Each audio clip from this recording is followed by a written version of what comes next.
Well, hi, everybody. Thanks for joining us on Logistics Executive TV. I'm joined today by a commercial specialist with a unique perspective on the Oceania and broader APAC environment.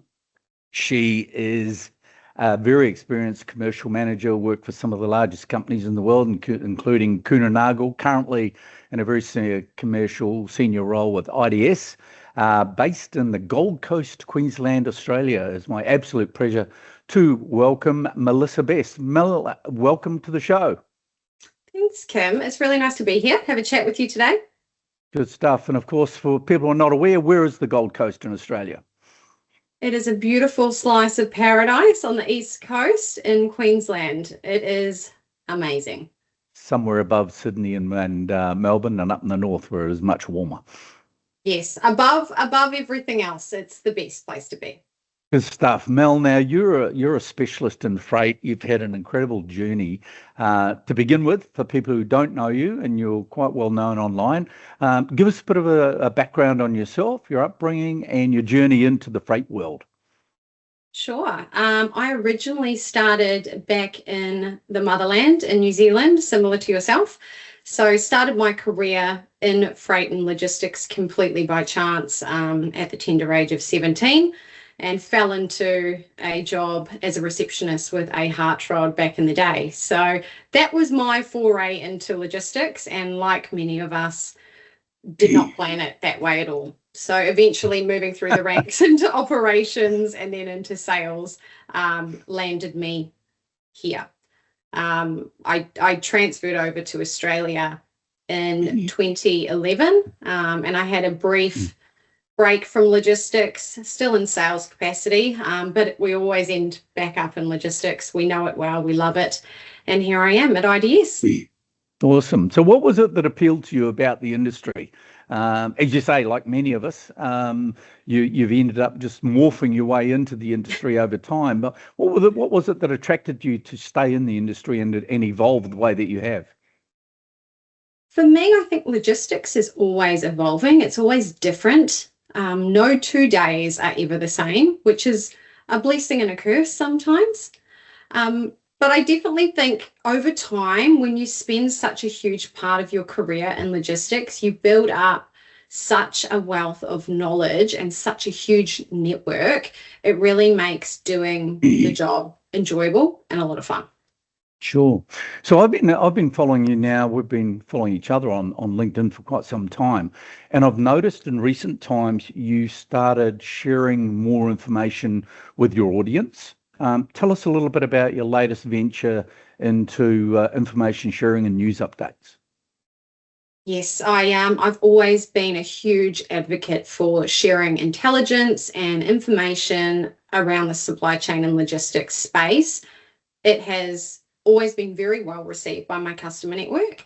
And recently I developed a market intelligence product called the Inbound Authority, which is centric to customers in New Zealand and Australia, and really covers off capacity, rates, schedule changes, and general news, mainly out of Asia, Europe, and USA into Oceania.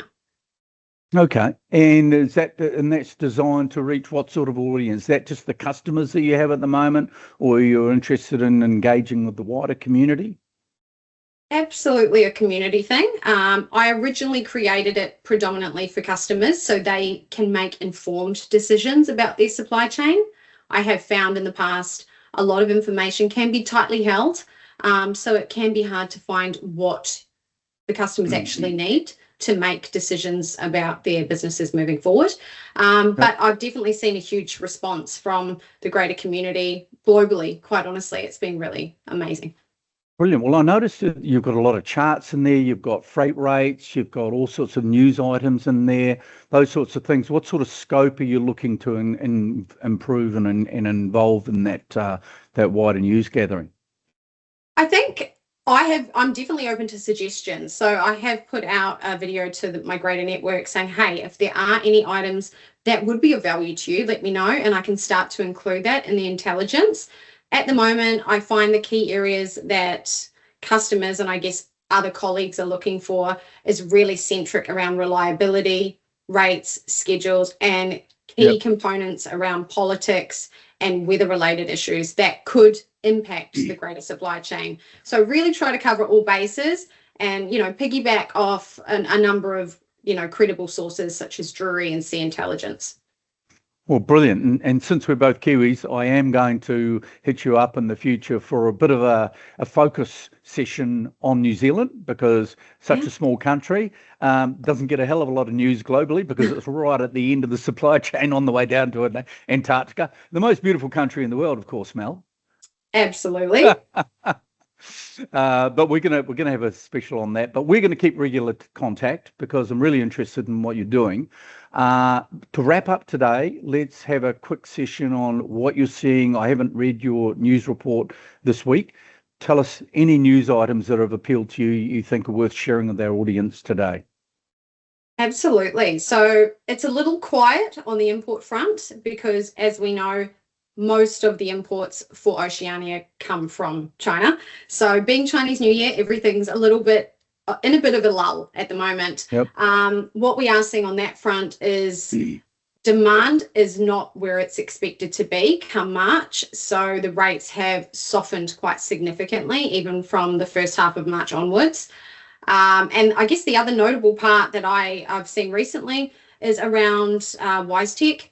So CargoWise recently saw that they've had some layoffs, and it's related to AI, which I think is a really prominent feature in supply chain across the board at the moment. There's a lot of worries that the automation could get rid of a lot of jobs, and that's what we're now starting to see. Interesting. So for those who are not, a lot of the industry globally is aware of WiseTech. Give us 30 seconds on who WiseTech is and why it's such an amazing story. Well, WiseTech was founded in Australia and is used globally by, I couldn't even tell you how many forwarding companies. So it's really the key operational platform for many forwarders, including IDS. Okay. And of course, I think WiseTech in general terms has been one of the absolute darlings of the Australian Stock Exchange, the ASX, over the years. I mean, I forget what it started at, but I think it's been one of the strongest performers on the Australian Stock Exchange over the last however many years. Yeah, with these layoffs, they have seen the share price go up by over 11%. So obviously, cost cuts, that's what happens. Is that right? Fun fact, when I started this business in Reardon Street, Sydney, Mascot, near the airport in 1999, WiseTech had just recently started and they were 500 metres down the road, and I have met Richard White a number of times. Of course you have. In 1999, I was in primary school, so I can't relate. There you go.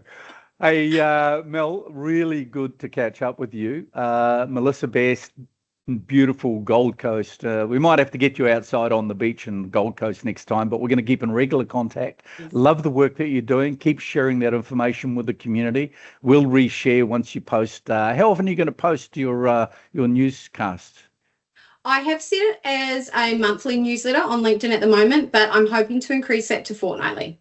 So stay tuned. I think you need to go fortnightly. So we might encourage you to do that and support you as much as we can. Melissa Best from the Gold Coast in Australia and Queensland, thanks so much for joining us. Carry on the good work and we'll talk again soon. Thanks, Kim.